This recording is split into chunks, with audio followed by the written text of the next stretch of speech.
ईशावास्योपनिषद के चतुर्थ मंत्र के पूर्वार्ध के व्याख्यान रूप भाष्य का विचार हम लोग कर रहे हैं। पूर्वार्ध में नयनदेवा अपनुवन पूर्वमर्शत इस द्वितीय पाद की व्याख्या भाष्यकार भगवान ने की है, उसका विचार हो रहा है।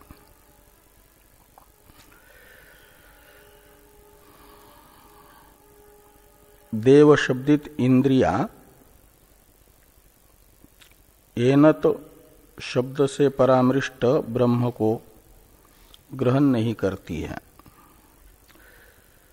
इसे नयनदेवा अपनुवन इससे बताया गया। इंद्रिया ब्रह्म का ग्रहण नहीं कर पाती, अर्थात ब्रह्म इंद्रिय का विषय नहीं है। क्यों इंद्रिय ग्राह्यता ब्रह्म में नहीं है, इस प्रश्न का उत्तर देते हुए भाष्यकार भगवान ने कहा था कि चक्षुरादि इंद्रियों का जो व्यापार है वह मनोव्यापार से व्यवहित है। मन के अधीन चक्षुरादि इंद्रिया है ना, तो जिस मन के अधीन चक्षुरादि इंद्रियां हैं वह मन भी नहीं ग्रहण कर पाता जिस आत्मतत्व को। वह आत्मतत्व मन के अधीन रहने वाली इंद्रियों का अग्राह्य ही रहेगा। इसके विषय में क्या कहना है? तो ये हुआ कि मन तो आत्मा की अव्यवहित उपाधि है, इंद्रिया तो व्यवहित उपाधि होने के कारण भले ही इंद्रिय ग्राह्यता, चक्षुरादि इंद्रिय ग्राह्यता आत्मा में न हो, किंतु अव्यवहित मनोग्राह्यत्व तो होना ही चाहिए। मन से तो आत्मा का ग्रहण होना चाहिए। लेकिन श्रुति ने कहा कि मन से भी अग्राह्य है आत्मा। तो मन से अग्राह्य क्यों है? इस प्रश्न का उत्तर देने के लिए पूर्वम अर्षत, ये द्वितीय पादस्थ अंतिम दो पद हैं, इनकी व्याख्या भाष्यकार भगवान कर रहे हैं पूर्वम अर्षत की। यस्मात् जवनात् मनसोपि पूर्वम इत्यादि से, जो 21 नंबर पृष्ठ पर भाष्य में अंतिम पंक्ति में है, यस्मात् जवनात् मनसोपि पूर्वम अर्षत इत्यादि वाक्य, ये हैं पूर्वार्ध में चौथे मंत्र के जो अंतिम दो पद हैं उसके व्याख्यान के लिए प्रारंभ। और इस यस्मात् इत्यादि वाक्य का अवतरण लिखते हैं टीकाकार। तो टीका में भी उसी पृष्ठ पर अंतिम पंक्ति में अवतरण शुरू हो जाता है। मनसो वा कथम न विषय आत्मा इत्यत आह यस्मादिति। तो आत्मा को मन का अविषय क्यों माना जा रहा है? मन का विषय क्यों नहीं है आत्मा? इस शंका का निराकरण करते हुए भाष्यकार भगवान हेतु बता रहे हैं। मनो अग्राह्यत्व आत्मतत्व में जिस हेतु से है वह हेतु बता रहे हैं पूर्वम अर्षत इत्यादि से। तो भाष्य में है यस्मात् जवनात् मनसोपि पूर्वम अर्षत। तो मनसः का विशेषण है जवनात्, जवनात् मनसः।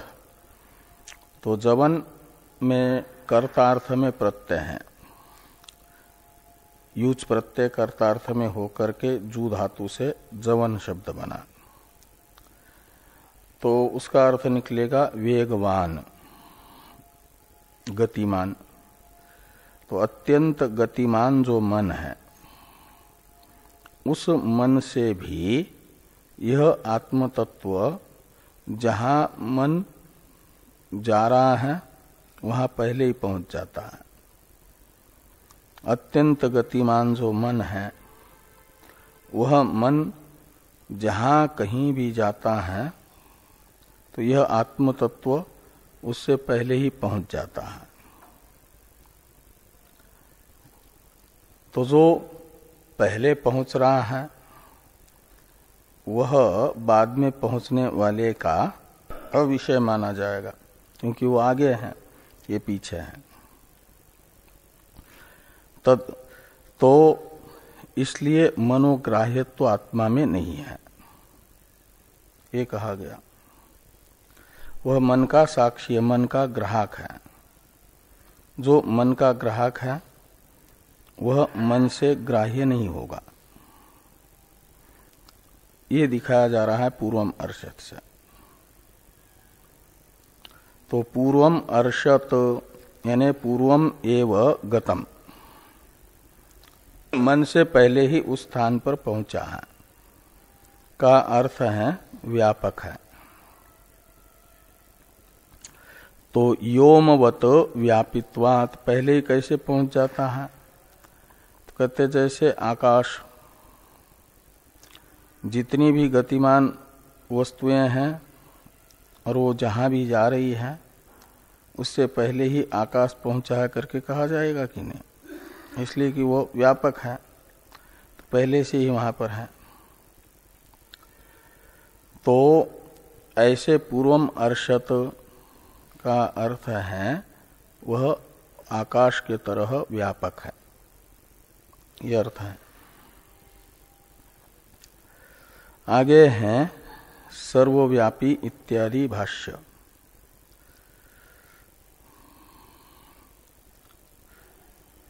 सर्वव्यापी इत्यादि भाष्य से भाष्यकार भगवान पूर्वार्ध में कहा गया जो अर्थ है उसे संक्षेप में बता करके उत्तरार्ध की व्याख्या प्रारंभ कर रहे हैं। चौथे मंत्र के पूर्वार्ध में जो अर्थ विस्तार से कहा गया है अभी तक के भाष्य में, उसे संक्षेप में कहते हुए जो चतुर्थ मंत्र का उत्तरार्ध है तद्धावतो अन्यान अत्येति तिष्ठत, इसकी व्याख्या प्रारंभ करते हैं। तो सर्वव्यापी तद आत्मतत्वम सर्व संसार धर्म वर्जितम स्वेन निरूपाधिकेन स्वरूपेण अविक्रियम एव सत, ये है पूर्वार्ध का अर्थ कि तद आत्मतत्वम सर्वव्यापी, आत्मा ईशावास्यम इदम सर्वम, इस मंत्रस्थ ईश पदार्थ जिससे समस्त संसार को व्याप्त करने के लिए कहा जा रहा है, अर्थात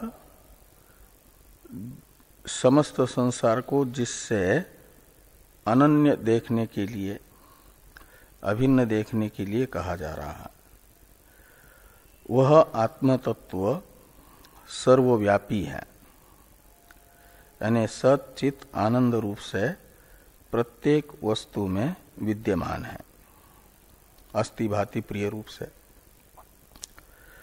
ये तद आत्मतत्वम सर्वव्यापी, इससे बताया गया। और वो जो जिस रूप से वह व्याप्त है सच्चिद आनंद रूप से, उस सच्चिदानंद स्वरूप में कोई संसार धर्म नहीं है, जन्म मरण आदि, कर्तृत्व भोक्तृत्व आदि सारे संसार धर्म से वह रहित है। इसे कहा जा रहा है सर्व संसार धर्म वर्जितम तदात्मतत्वम। और सारे संसार धर्म से रहित अर्थात निर्विशेष आत्म तत्व, लेकिन वो सोपाधिक आत्म तत्व नहीं, निरुपाधिक आत्म तत्व। इसलिए कहते हैं स्वेन निरुपाधिकेन स्वरूपेण।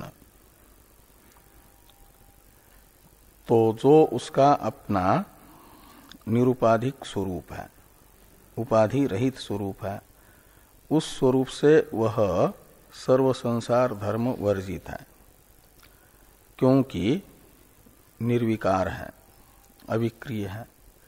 इसलिए का निरुपाधिकेन स्वरूपेन अविक्रियम एव सत।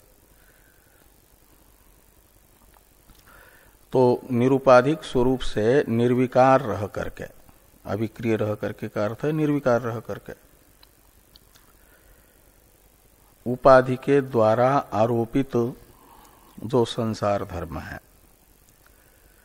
उन संसार धर्म वाला सा प्रतीत होता है, संसार धर्मों का अनुभव करता हुआ सा प्रतीत होता है।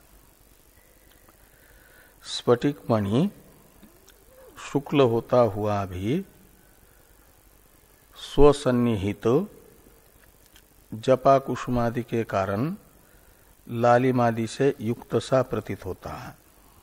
जैसे ऐसे आत्मतत्व स्वरूप से निर्विकार होता हुआ भी, सर्व संसार धर्म वर्जित होता हुआ भी, संसार धर्म युक्त कार्यक्रम संघात रूप से परिणत हुई प्रकृति के सन्निधि से यही उपाधि है। और इस उपाधि के सन्निधि से उपाधि के जो धर्म है, जन्म मरणादि, इन जन्म मरणादि संसार धर्म का अनुभव करता हुआ सा प्रतीत होता है। ध्यायतीव लेलायतीव, यह बृहदारण्यक श्रुति यही बताती है। वह उसमें औपाधिक यानी आरोपित है। तो आरोपित संसार धर्म का अनुभव करता हुआ सा प्रतीत होता है, ये यहां पर कहा गया।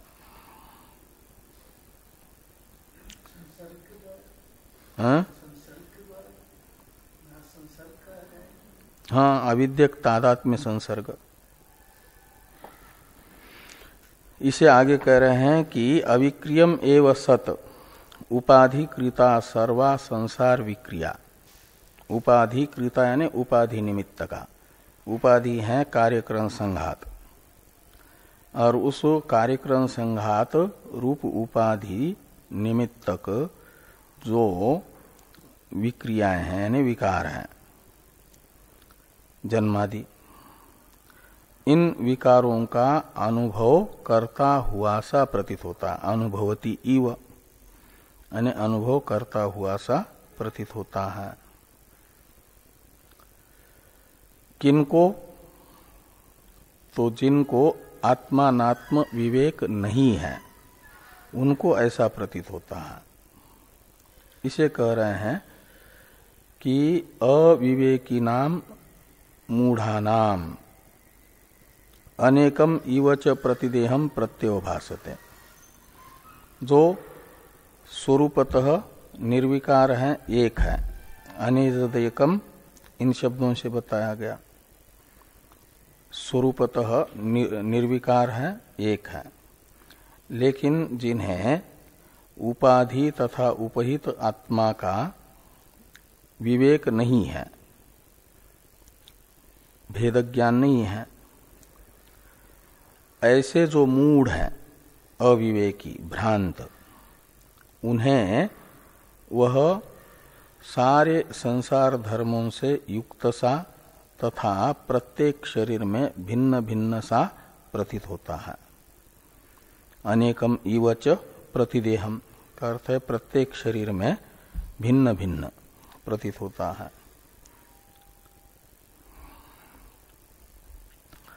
का मतलब आत्मा में भेद तथा विकार आविद्यक है, औपाधिक है, आरोपित है, स्वतः नहीं है। स्वतः तो वह निर्विकार है, एक है। इसी बात का स्पष्ट कथन श्रुति उत्तरार्ध में कर रही है। तो कहते हैं इति एतद आह, इसे श्रुति कह रही है तद्धावतो इत्यादि से। तो तद्धावतो अन्यान अत्येति तिष्ठत्, इसमें तत्का अर्थ है प्रकृतम आत्मतत्वम। तत् ये सर्वनाम है ना, प्रकृत आत्म तत्व का परामर्शक है। धावतः अन्यान, ये दोनों द्वितीया के बहुवचन है। अन्यान द्वितीय बहुवचन है ना, और उसका विशेषण है अन्यान का धावतः। और धावतः का अर्थ करते हैं द्रुतम गच्छत, भाष्य में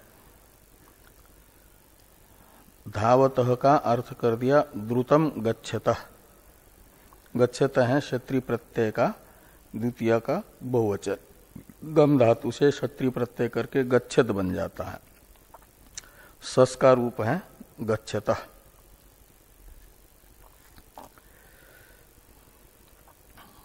और ये विशेषण है अन्यान का। तो धावतः अन्यान का अर्थ है द्रुतम गच्छतः अन्यान। तो द्रुत गति से दौड़ रहे हैं जो, जिनके अंदर द्रुत गति है, ऐसे जो अन्य पदार्थ हैं। किससे अन्य? तो प्रकृत आत्म तत्व से अन्य। वो कौन है? तो वो हो जाएंगे प्रकृति के ही परिणाम रूप कार्यक्रम संघात आदि, समष्टि वेष्टि कार्यक्रम संघात, ये है अन्य पदार्थ। हाँ, वो कार्यक्रम संघात सब क्रियाशील पदार्थ, विकारी पदार्थ, वो है धावत अन्यान। धावत अन्यान शब्द से ग्राह्य। तो इसलिए अन्यान शब्द का अर्थ करते हैं धावतः का अर्थ करके अन्यान यानी आत्म विलक्षणान, जो आत्मा से विलक्षण है, भिन्न है। आत्मा तो कैसा है? निर्विकार है, एक है, और उससे विलक्षण अन्य शब्द का अर्थ है। का अर्थ निकलेगा विकारी और अनेक। निर्विकार एक आत्मा का वैलक्षण्य होगा, विकारित्व और अनेकत्व, ये माना जाएगा निर्विकार एक आत्मा का वैलक्षण्य। और यह वैलक्षण्य जिनमें है, अर्थात जो विकार युक्त है और अनेक है, एक नहीं, उन्हें बताता है अन्यान शब्द, उन्हें बता रहा है। इसलिए आत्मविलक्षणान, वे कौन है आत्मविलक्षण? जो अविवेकी को आत्मविलक्षण होते हुए भी आत्मविलक्षणतया प्रतीत नहीं हो रहे हैं, किंतु आत्म रूप से ही प्रतीत हो रहे हैं। वे मन और वाग आदि इंद्रिया, और आदि शब्द से शरीर को भी लेना, उन्हें कहते हैं कि मनो वाग इंद्रिय प्रभृतिन। ये अन्यान शब्द का ही अर्थ किया। अन्यान यानी आत्मविलक्षणान, और वे आत्मविलक्षण कौन है?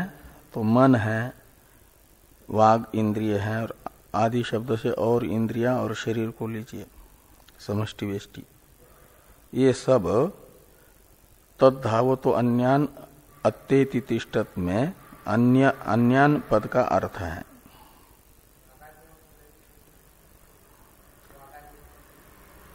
वागादियों की गति का अर्थ होता है व्यापार क्रिया। हाँ, तो मन व्यवहित है, यानी मन के व्यापार के अधीन उनका व्यापार है, लेकिन वाग भी बोलती है ना, तो वदन रूप गति है उसकी, वदन रूप गति है। गति यानी व्यापार क्रिया।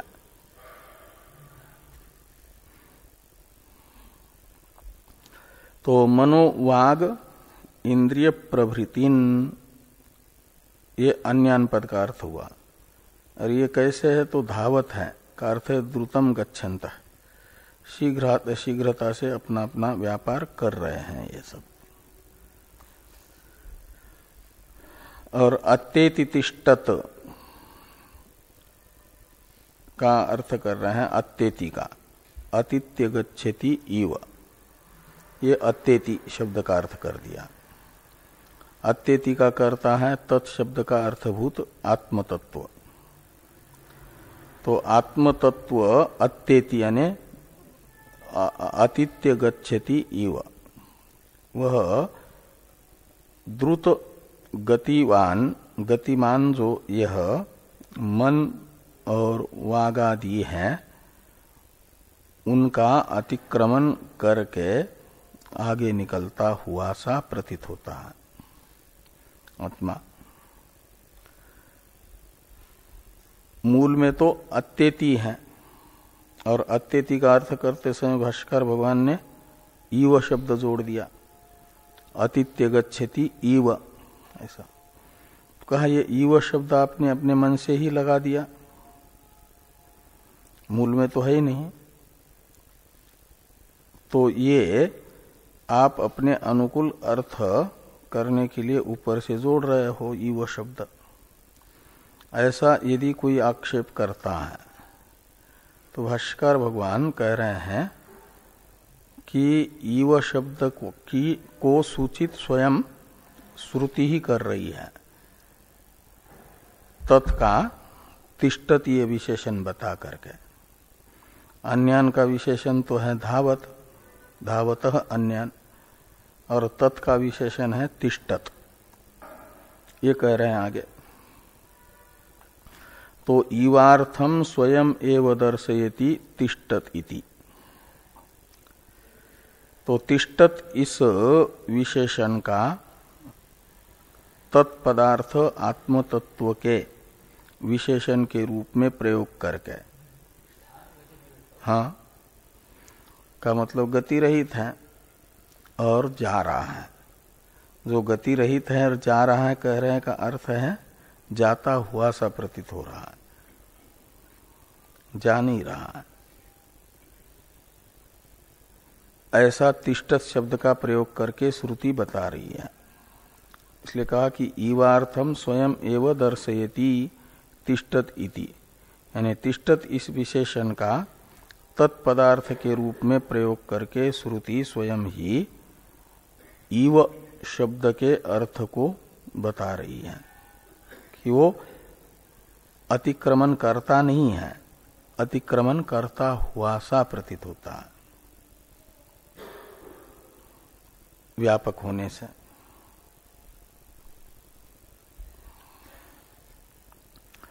तिष्ठत का अर्थ करते हैं कि स्वयं अविक्रियम एव सत इत्यर्थ। तो स्वयं निर्विकार रह करके यह आत्मतत्व जो द्रुत गति से जाने वाले हैं उनका अतिक्रमण करता हुआ सा प्रतीत होता है।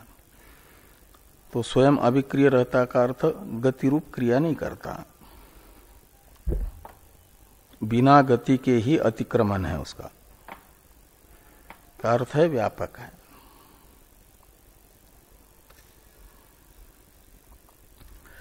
तो इस प्रकार ये जो चौथे मंत्र का तीसरा पाद है, तद धावतो अन्यान अत्येति तिष्ठत, इसकी व्याख्या हो गई भाष्य में। चतुर्थ पाद बचा है, तस्मिन् अपोमा तरिस्वादधाति। इसकी व्याख्या प्रारंभ कर रहे हैं भाष्यकार भगवान, तस्मिन् आत्मतत्वे सति इत्यादि से। इसका अवतरण लिखने से पहले टीकाकार ये जो तीसरे पाद का व्याख्यान हुआ भाष्य में, उसका अर्थ करते हैं। वो अर्थ पहले देखा जाए, फिर अवतरण। यथा मनस्थम परिमाणम मनसो न विषयो अत्यंत अव्यवधानात् तथा आत्मापि अत्यंत अव्यवधानात् मनसो न विषय तद व्यापकत्वाच्य इत्यर्थ। तो ये पूछा था न कि मन का विषय क्यों आत्मतत्व नहीं है, मन का अविषय ही क्यों है। तो कहा पूर्वम अर्षत, और पूर्वम अर्षत इत्यादि की व्याख्या ये टीका में है। जो व्याख्या भाष्य में हो उसका अर्थ, भाष्य का अर्थ टीकाकार बता रहे कि यथा मनस्थम परिमाणम मनसो न विषय। तो मन है द्रव्य, तो द्रव्य में परिमाण रहता है। परिमाण ये गुण है साधारण, साधारण होने से नव द्रव्य में रहेगा वैशेषिकों के अनुसार। तो नव द्रव्य में रहेगा तो मन में भी रहेगा, नवम द्रव्य मन है ना। तो मन का, मन में रहने वाला जो अनुत्व परिमाण है वह मन को गृहीत होना चाहिए ना।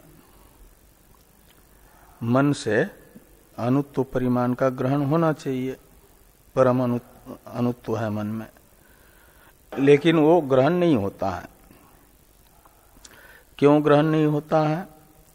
तो कहते हैं अत्यंत अव्यवधानात्। तो मन का जो परिमाण है वह मन में ही रहता है, इसलिए मन से अति अव्यवहित है। व्यवहित नहीं है, दूर नहीं है, अति समीप है, अव्यवहित का अर्थ। तो अत्यंत अव्यवहित होने से जैसे मन से ग्राह्य नहीं है मनोगत परिमाण, ऐसे ये तो दृष्टांत हुआ, उभय सम्मत होता है। इसे पूर्व पक्षी भी मानते हैं, सिद्धांती भी मानते हैं। मनोगत परिमाण मन से अत्यंत अव्यवहित होने से गृहीत नहीं होता। ऐसे जो मन से अत्यंत अव्यवहित होगा वह मनोगत परिमाण के तरह ही मन से अग्राह्य होगा। ये दार्ष्टान्त है। और मनोगत परिमाण के तरह ही आत्मतत्व मन के लिए अत्यंत अव्यवहित है, इसलिए मन से ग्राह्य नहीं है। यह अर्थ निकलेगा। वो दार्ष्टान्त बताया जा रहा है तथा इत्यादि से कि तथा आत्मापि अत्यंत अव्यवधानात् मनसो न विषय। तो मनोगत परिमाण के तरह ही तथा का अर्थ है। मनोगत परिमाण जैसे मन के लिए अत्यंत अव्यवहित है, ऐसे यह आत्मतत्व भी अत्यंत अव्यवहित होने से क्या हुआ कि मन का अविषय है, मनो अग्राह्य है। कहते तद, एक हेतु ये हुआ अव्यवधानात्, दूसरा एक हेतु बताते हैं तद व्यापकत्वाच्च। तद व्यापकत्वात् यानी मनो व्यापकत्वाच्च, मन से भी व्यापक होने से। व्याप्य से व्यापक का ग्रहण नहीं हो पाएगा। इस अभिप्राय से तद व्यापकत्वाच्च एक और एक हेतु है, मनो अग्राह्यता आत्मा में दिखाने के लिए दो हेतु है। एक तो मन से अत्यंत अव्यवहित होने से और दूसरा मन से भी व्यापक होने से। आत्मा मनो अग्राह्य है। अब जो चतुर्थ मंत्र का चतुर्थ पाद है, तस्मिन् अपोमा तरिस्वा दधाति, इसकी व्याख्या भाष्यकार भगवान प्रारंभ कर रहे हैं भाष्य में। उसकी अवतरण टीका है, उक्त आत्म संभावनाय उपपत्तिम आह। उक्त आत्मा यानी मनो अग्राह्य आत्मा, इंद्रिय अग्राह्य आत्मा। तो जिनके मत में इंद्रिय ही प्रमाण है, मन ही प्रमाण है, तो मन तथा वागादि इंद्रिय से ग्राह्य वस्तु ही सत्य है, विद्यमान है। उसी वस्तु का अस्तित्व है जो चक्षुरादि इंद्रिय से या मन से ग्राह्य है, और जो चक्षुरादि इंद्रिय या मन से ग्राह्य नहीं है वह वस्तु है नहीं, ऐसी मान्यता जिनकी है उन लोगों के मन में यह आशंका होगी, उनका आक्षेप होगा कि श्रुति नयनदेवा अपनुवन इससे बता रही है कि इंद्रिय का अविषय है आत्मा, इंद्रिय अग्राह्य है और मन से भी अग्राह्य है, मनोसोजैवी ऐसे बताया। तो इंद्रिय तथा मन से अग्राह्य जो आत्म वस्तु है उसे फिर है करके कैसे कहा जाएगा?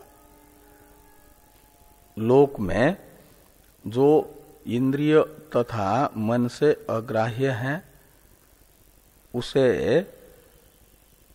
माना जाता है अलीक, असत्य, आकाश पुष्प के तरह, वंद्यापुत्र के तरह माना जाता है। और आप कहते हो कि आत्मा है लेकिन इंद्रिय तथा मन से अग्राह्य है, तब तो वह वंद्यापुत्र की तरह असत हो जाएगा, आकाश पुष्प की तरह असत होगा, का मतलब उसका अस्तित्व सिद्ध नहीं होगा। इस प्रकार जिनके मन में शंका है उनकी इस आशंका का निराकरण करने के लिए युक्ति बताई जा रही है, आत्मा के अस्तित्व का निश्चायक, आत्मा के अस्तित्व की निश्चायक युक्ति को बताने के लिए चौथा पाद है। उपपत्ति कहते हैं युक्ति को। इसलिए टीका में टीकाकार ने लिखा कि उक्तात्म संभावनाय उपपत्तिम आह। उक्त जो आत्मा है, उक्त आत्मा है जो स्वतः निर्विकार एक आत्मस्वरूप है, और उस आत्मस्वरूप की संभावना के लिए, क्योंकि वो है ही नहीं करके पूर्व पक्षी ने आक्षेप किया, जो इंद्रिय ग्राह्य नहीं, मनोग्राह्य नहीं, वह है ही नहीं, ऐसा जो पूर्व पक्षी का आक्षेप है, इस आक्षेप का निराकरण करते हुए और मनोग्राह्यत्व इंद्रिय ग्राह्यत्व न होने पर भी उसका अस्तित्व दिखाने के लिए, उसकी संभावना दिखाने के लिए उपपत्ति बताई जा रही है, यानी युक्ति बताई जा रही है। तो उक्त आत्म संभावनाय उपपत्तिम आह, उपपत्ति को भाष्कर भगवान बता रहे, मैंने मूल श्रुति नहीं बताई है, तस्मिन अपोमा तरिस्वादधात इत्यादि से, उसकी व्याख्या भाष्कर भगवान करते हैं। तो तस्मिन आत्मतत्वे सती नित्य चैतन्य स्वभावे, ये तस्मिन मूल मंत्र में पद है, उसका अर्थ कर दिया नित्य चैतन्य स्वरूप जो आत्म तत्व है उसके रहते हुए, सती सप्तमी है। तो नित्य जो चैतन्य स्वरूप आत्मा है उसके रहते हुए ही क्या होता है? तो तस्मिन अपोमा तरिस्वा दधाति में जो मातरिश्वा दधाति का कर्ता है, दधाति क्रियापद है, उसका कर्ता है मातरिश्वा, और मातरिश्वा पद का अर्थ कर रहे हैं। मातरिश्वा पद का अर्थ है सूत्र, सूत्रात्मा, हिरण्यगर्भ, समष्टि क्रियाशक्तिमान, सारी क्रियाओं की शक्ति का आश्रय, क्रिया मात्र का निर्वर्तन सामर्थ्य जिसमें होता है वो है समष्टि प्राण उपाधिक तत्व, सूत्रात्मा। उसे हिरण्यगर्भ भी कहते हैं जब बुद्धि प्रधान होता है, समष्टि बुद्धि प्रधान हो जाता है समष्टि सूक्ष्म उपाधि तत्व, तो उसे हिरण्यगर्भ कहते हैं। और प्राण प्रधान होता है हिरण्यगर्भ की उपाधि में प्राण को महत्व देते हैं, तो उस समय सूत्रात्मा, बुद्धि को महत्व देते हैं तो हिरण्यगर्भ। तो एक ही व्यक्ति हो, वही पूजा कर रहा हो और वही भोजन भी बना रहा हो, तो पूजा करेगा तो पुजारी, भोजन बनाएगा तो भंडारी। ऐसे एक ही मूल चेतन है, उसकी समष्टि बुद्धि को प्राधान्य देकर के, उपाधिभूत समष्टि बुद्धि को प्राधान्य देकर के व्यवहार करते हैं, तो हिरण्यगर्भ नाम से उसे कहा जाएगा। और उसी तत्व को, उसकी उपाधिभूत प्राण को महत्व देते हुए कहते हैं तो सूत्रात्मा शब्द से कहेंगे।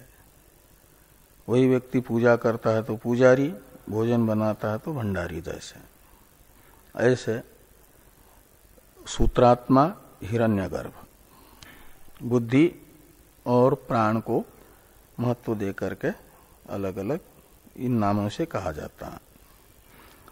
तो मातरिश्वा शब्द से यहाँ पर सूत्रात्मा को कहा जा रहा है, क्योंकि क्रिया शक्तिमान है प्राण, क्रिया शक्तिमान प्राण उपाधि को लेकर के जब हिरण्यगर्भ को कहा जाता है सूत्रात्मा, इस नाम से कहा जाएगा।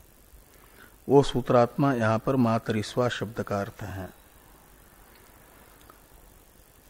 इसलिए मातरिश्वा शब्द का विग्रह करते हैं भाष्कर भगवान, मातरी स्वयति इति मातरिश्वा, ऐसा। और बीच में मातरी शब्द का अर्थ कर दिया अंतरिक्षे। मातृ शब्द है, उसका सप्तमी का एक वचन है मातरी, एक वचन बनेगा प्रथमा का माता, सप्तमी में मातरी। और माता शब्द का अर्थ है अंतरिक्ष, अंतरिक्ष यानी आकाश। तो मातरिस्वा में मातर ये पूर्व पद है, उसका अर्थ है अंतरिक्ष। सप्तमी है न मातरिस्वा, सप्तमी का अलुक हुआ है। ये सामासिक एक पद है पूरा मातरिस्वा। जैसे कंठे कालह, इसमें समास है लेकिन सप्तमी का अलुक है, सप्तमी का अलुक हुआ। ऐसे यहाँ पर क्या, हाँ हाँ, मातृ शब्द का मातरी बन जाता है। ये मातरी का पर्यायवाचक शब्द है। हाँ, मातरी का पर्यायवाचक है अंतरिक्षे, वो भी सप्तमी है। तो मातरी का व्याख्यान कर दिया अंतरिक्षे, ऐसा पर्यायवाचक शब्द बता करके मातरी शब्द का व्याख्यान है अंतरिक्षे। जैसे उदकम होगा तो उसका उदके का पर्यायवाचक होता है जले, ऐसे मातरी यानी अंतरिक्ष। और स्वयति, इसमें स्वीगतो धातु है तो उसका लट लकार का रूप है स्वयति, और उसका भी अर्थ बताने के लिए गच्छति। ये कर दिया गच्छति।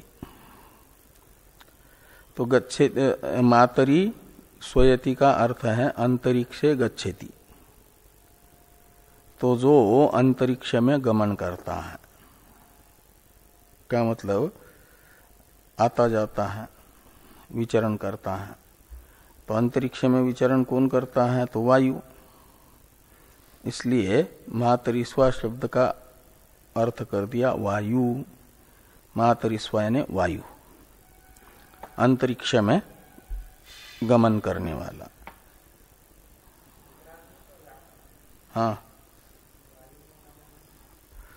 तो व्यापक होने से सब जगह है, तो अंतरिक्ष में भी है। तो मातरिस्वा का वाच्यार्थ तो हो जाएगा वायु, लेकिन वायु शब्द से केवल बाह्य जो भौतिक वायु है वही नहीं लेना है। इसलिए बताया जा रहा है कि सर्व प्राणभृत क्रियात्मक। प्राणभृत कहते हैं प्राणियों को, और प्राणभृत का विशेषण है सर्व प्राणभृत, यानी समस्त प्राणी। सर्व प्राणभृत शब्द का अर्थ है सभी प्राणी, और उन सभी प्राणियों की जो क्रियाएं हैं उन क्रियाओं वाला सर्व प्राणभृत क्रियात्मक का अर्थ है समस्त प्राणियों की क्रियाएं जिसमें हो रही है, अर्थात जो क्रिया शक्तिमान है, समस्त क्रिया शक्ति जिसमें रहती है, ऐसा वायु यहां पर वायु शब्द से लेना। वो है समष्टि प्राण, समस्त क्रिया शक्ति का आश्रय समष्टि प्राण।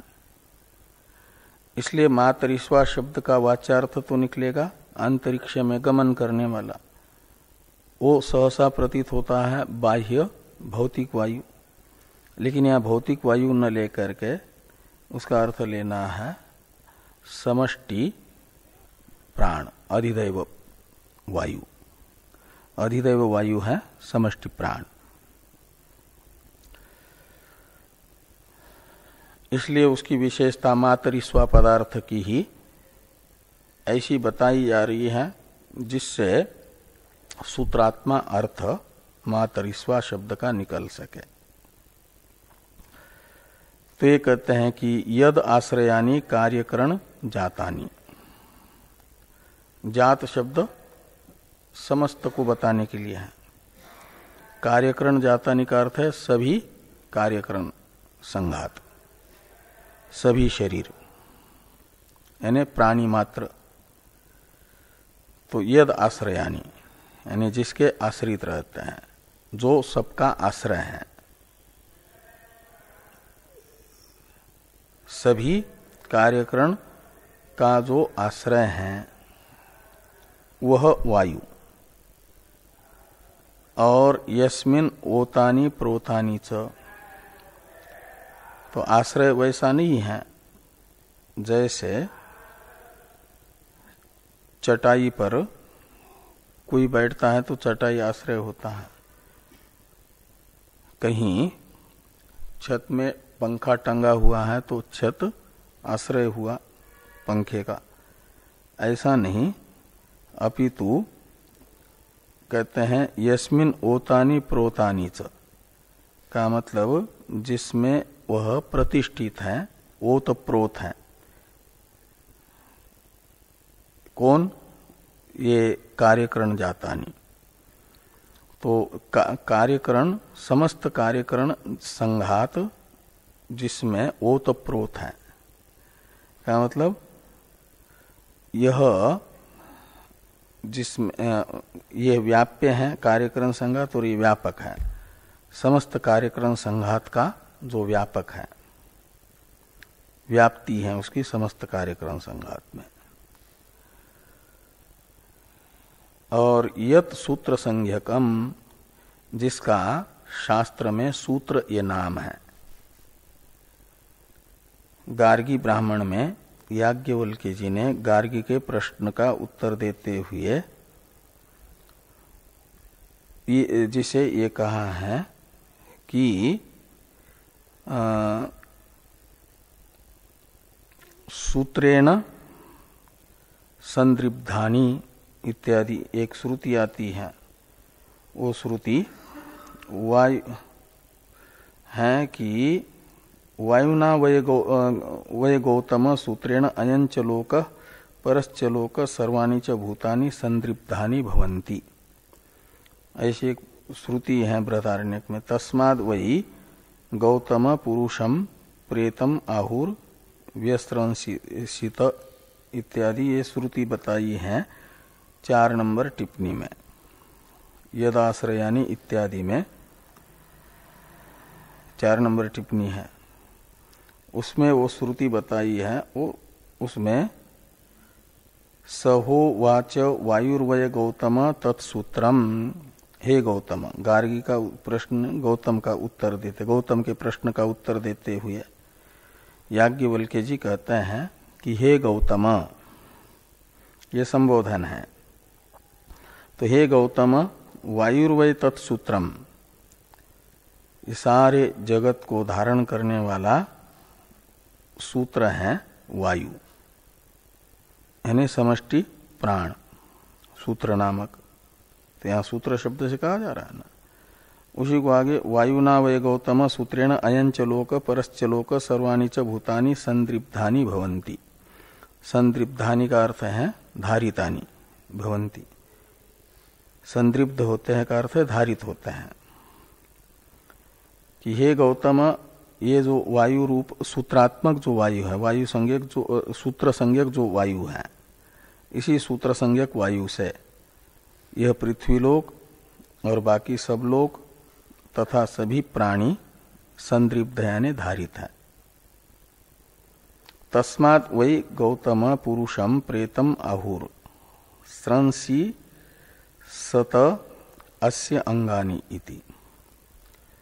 तो जब तक इसमें प्राण रहता है शरीर में, तब तक तो माना जाता है खड़ा है तो खड़ा रहेगा, बैठा है तो बैठा रहेगा, गिरेगा नहीं। और जैसे ही खड़े खड़े यदि प्राण निकल जाते हैं, खड़ा ही नहीं रहता, फिर गिर जाता। बैठे बैठे प्राण निकल जाते हैं तब भी लुढ़क जाता है। लुढ़क जाता है कि नहीं लुढ़क जाता? बैठा रहता है। जिसके मुर्दा, हाँ, बिखर जाता है, वो वैसा हो जाता।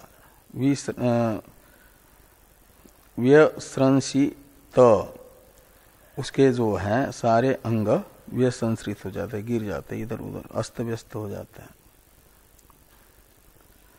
तो कहने का ये हुआ कि ये श्रुति उसमें वायु का, इस वायु को क्या कह रही है? आदिदैव वायु को सूत्र कह रही है। अध्यात्म वायु को प्राण कहा जाता है, अधिदैव वायु को सूत्र कहा जाता है। और इसमें भौतिक वायु को वायु मात्र कहते हैं।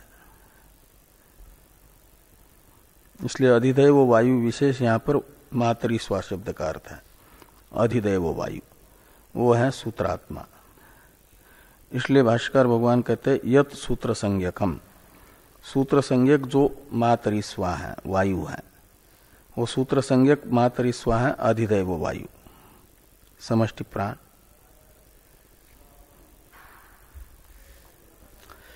तो सर्वस्य जगत विधारयित्री, और ये जो सूत्र संज्ञक वायु है वो सारे जगत का विधारण करता है, सारे जगत को विधारण करके रखता है, धारित करके रखता है। स मातरिस्वा, वह यहां पर तस्मिन अपो मातरिस्वा दधाति, इस वाक्य में मातरिस्वा शब्द का अर्थ है।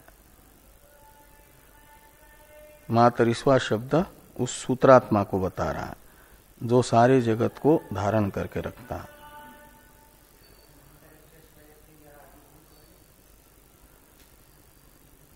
अधिभूत वायु वाच्यार्थ होगा, लेकिन लक्ष्यार्थ यहां पर है सूत्रात्मा। वायु से केवल अधिभूत वायु नहीं लेना है, अपितु अधिदैव वायु लेने के लिए ही ये सारे विशेषण बताए हैं। इसलिए कहते हैं स मातरिस्वा, यानी वह वायु यहां पर मातरिस्वा शब्द का अर्थ है। कौन सा वायु? तो सर्वस्य जगत विधारयित्री यत सूत्र संज्ञकम, तो जो सूत्र नामक सारे जगत को धारण करके रखने वाला है वह यहां पर मातरिस्वा है, जिसके आश्रित समस्त कार्यक्रम संगात हैं, जिसमें यह ओतप्रोत है यानी प्रतिष्ठित है, सारा जगत जिसमें प्रतिष्ठित है। वो कौन है? वो है अधिदैव वायु। इसलिए यहां पर मातरिस्वा शब्द का अर्थ निकलेगा अधिदैव वायु, वो है सूत्रात्मा, अधिभूत वायु नहीं। तो तस्मिन शब्द का अर्थ निकला आत्मस्वरूप और मातरिस्वा शब्द का अर्थ निकला सूत्रात्मा। अब एक बचा है अपह शब्द और दूसरा दधाति, इनकी व्याख्या है। तो अपह शब्द का अर्थ कर रहे हैं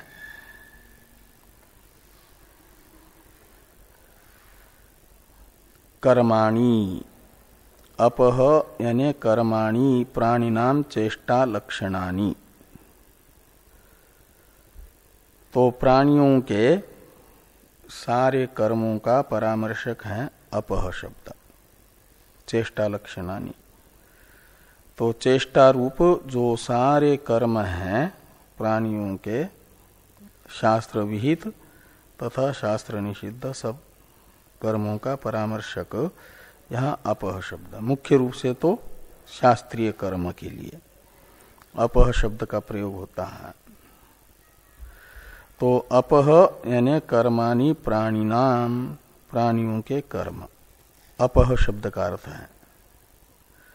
अपह शब्द का अर्थ यहाँ पर कर्म कैसे निकला? अपह शब्द का तो अर्थ होता है पानी, जल। तो जल के वाचक अपह शब्द का अर्थ कर्म कैसे निकलेगा? तो कहते हैं जो भी कर्म होते हैं वह जल प्रधान है, इसलिए अप शब्द का अर्थ यहाँ पर कर्म किए जा रहा है। कर्म जल प्रधान कर्म होने से, कर्म का साधन जल होने से, यहाँ साधन का वाचक जो शब्द है लक्षणा से साध्य को बता रहा है, कर्म को बता रहा है। अभी इसमें थोड़ी टीका